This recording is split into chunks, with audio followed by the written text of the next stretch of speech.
Magandang araw po. Ngayon ay Sabado, no? Nagluluto ako dito sa aking Calandrios oil ng tawag dito sa amin yung baboy na may puso na may saging na hilaw. So ito po yung kuha natin. Tapos yung gabi. Yan yung pagpasarap natin. Tapos lagyan natin ng sinigang. So yung ito yung pong kala natin na dili, no? Yung 32 holes na kuha natin na burner. So ito na yan. Ito po yung araw-araw na po natin ginagamit. So kuha na po natin ito, no? Kumbaga ito na po yung design natin na perfect na po sa atin.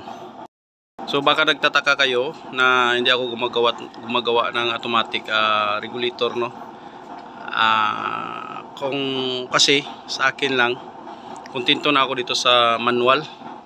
Kasi ang mangyayari kung sa automatic, nakuha natin yung level niya eh.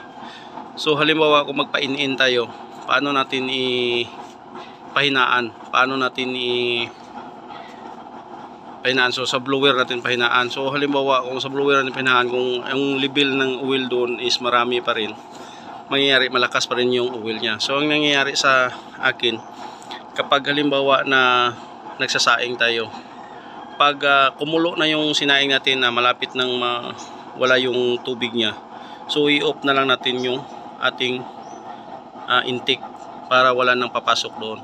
So yung nakapundo doon na oil, yun na yung magpapaluto. So halimbawa kung marami yung oil na pundo pa doon sa kanyang chamber, ang gagawin nyo, itagilid nyo lang itong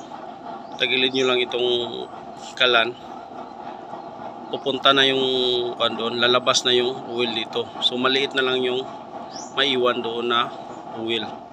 So yan po yung design ng ating manual oil regulator. Kasi kung automatic, so kailangan mo talaga yung level ng kalan, i-level mo talaga siya, no, para makuha mo yung levelisyon doon.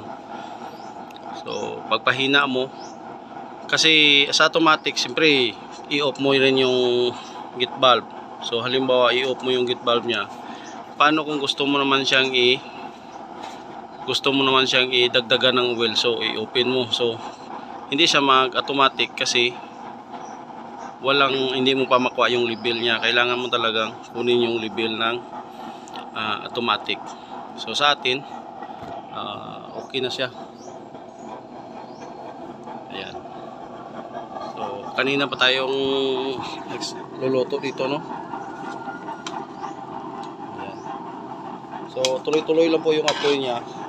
Kahit hindi na tayo magalaw-galaw sa loob, wala na tayong oil tawag doon, yung oil breaker sa loob, wala na yan. Oil distractor na lang yung gawin natin, gin-improve na lang natin yung oil distractor natin. Yun na lang yung magpa-distract ng mga carbon. So halimbawa ganito, dandahan lang, ipahina natin. So halimbawa yung carbon na nigas, palakasan lang natin.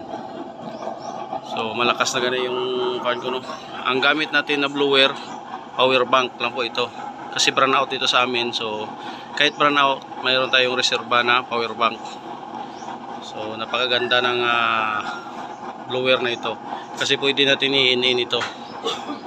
Halimbawa, in natin yan. Yan, pahinaan natin yan. Mahina lang talaga yung oil. Ang kanya, apoy. Pagpahinaan natin. So napakaganda ng burner saka manual oil regulator. So kontento na ako dito sa ating manual oil regulator. So yan po. Ito na yung linuluto natin. Pwede nating tikman. Tikman natin kung okay na.